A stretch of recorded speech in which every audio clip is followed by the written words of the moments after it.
Halo teman-teman semua, Assalamualaikum warahmatullahi wabarakatuh. Kembali lagi nih di channel aku, Rarica. Kali ini aku mau bikin rencana anggaran bulan Desember. Nah, yang bulan November kemarin aku nggak sempat bikin video ya. Tapi nggak apa-apa, sekarang mau aku rekap dulu. Karena sebelum membuat catatan keuangan di bulan Desember, itu kita perlu rekap dulu pengeluaran dan pemasukan kita di bulan November.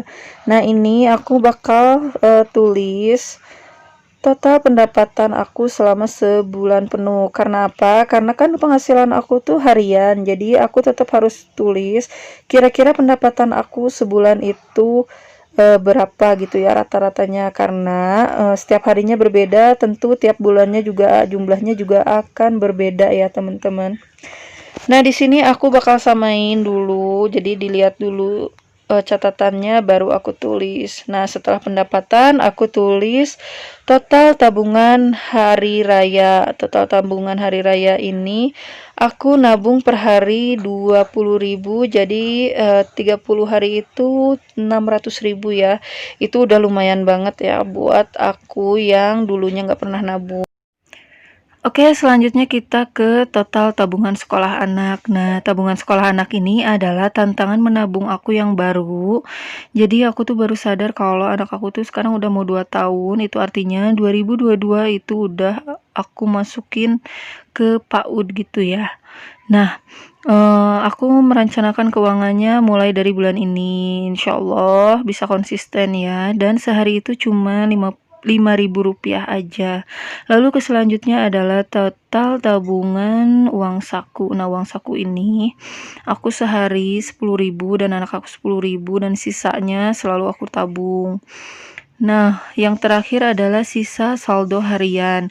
Sisa saldo harian ini adalah total sisa uang aku selama sebulan itu. Nah, setelah dipotong pengeluaran aku untuk kebutuhan dan lain-lain. Nah, ini celengan untuk khusus tabungan hari raya, dan untuk tabungan yang lainnya aku menggunakan metode amplop kayak gini. Nah, ini untuk tabungan sekolah anak aku 150.000 karena sehari 5.000, jadi 30 hari itu 150.000. Nah, karena sesuai aku checklist di pinggirnya. Untuk belanja mingguan amplopnya itu udah kosong karena memang sudah digunakan untuk belanja sehari-hari gitu ya. Untuk tabungan uang saku jumlahnya sedikit dari yang aku targetkan sebelumnya, yaitu 200 sampai 250.000 per bulan. Ini karena dalam beberapa hari aku nggak dapet jatah uang saku gitu, uang jajan. Karena sebetulnya kan uang jajan itu atau uang saku itu nggak wajib ya sifatnya. Jadi ketika ada kebutuhan yang mendesak, jadi uang jajan ini bisa aku pergunakan untuk cadangan uang darurat gitu ya. Nah, lanjut ke sisa uang harian gitu, sisa saldo harian aku. Nah, di catatan sisa saldo aku itu 174.000, tapi realnya itu ada 175.000. Jadi lebihnya itu aku tulis di sampingnya gitu ya. Nah, setelah semuanya aku cek, terus aku beresin gini, uangnya aku masukin ke dompet lagi semuanya. Nah, ini sisa uang yang ada di dompet ini bisa aku pergunakan untuk belanja bulanan ya teman-teman. Karena setiap bulan aku tuh nggak ngebudgetin berapa biaya belanja bulanan aku. Jadi belanja bulanan itu dari semua sisa uang aku di bulan sebelumnya. Oh ya teman-teman, sebelum lanjut ke perencanaan keuangan aku di bulan ini, bulan Desember, aku mau minta dukungannya untuk subscribe channel aku dan like, comment, and share-nya juga ke seluruh media sosial kalian jika video-video aku ini bermanfaat agar channel ini semakin berkembang. Dan buat kalian yang sudah mampir, yang sudah like, comment, and share-nya juga, aku ucapin terima kasih banyak ya. Oke deh teman-teman, kita langsung aja ke videonya tentang perencanaan keuangan aku di bulan Desember ini. Nah, di sini aku membuat lingkaran, terus ada titik-titiknya juga, warna-warni kayak gini. Jadi untuk bulan ini aku pengen temanya itu kayak kuning, orange, hijau gitu ya. Jadi biar agak seger gitu ya, kayak buah jeruk gitu. Karena aku tuh kan penghasilannya itu dari Pak suami harian. Jadi kalau catatannya monoton itu aja aku takutnya cepet bosen gitu bikin nulis-nulis keuangan kayak gini. Jadi setiap bulan pasti aku bikin tema biar lebih menarik dan nggak bikin jenuh gitu ya setiap kali nulis. Oke, kita lanjut ke bagian selanjutnya setelah aku tulis bulannya. Nah, karena Pak suami itu penghasilannya harian dan tidak tetap setiap harinya, jadi aku harus membuat beberapa kolom yang bisa aku gunakan untuk mencatat pendapatan Pak suami. Karena bulan ini ada 31 hari, maka aku membuat kolom sebanyak 31 juga, dan bagian bawah itu untuk total gaji Pak suami gitu ya selama 1 bulan.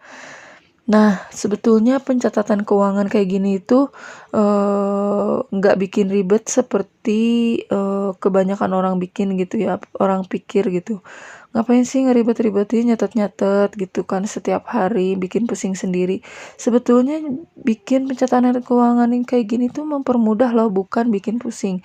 Justru kita bakal lebih mudah untuk mengatur pengeluaran dan kebutuhan kita dalam sebulan penuh, biar pas akhir bulan itu kita udah nggak ngerasa kekurangan uang lagi gitu ya, kalau udah diatur sedemikian rupa kebutuhan kita dan pengeluaran kita itu apa aja.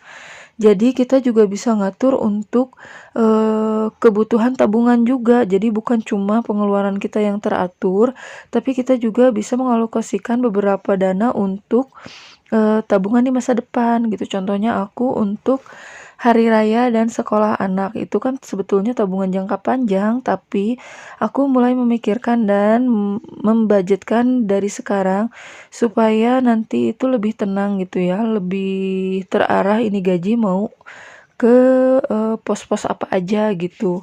Nah, setelah kolom pendapatan harian, aku juga buat di sampingnya itu untuk beberapa tagihan.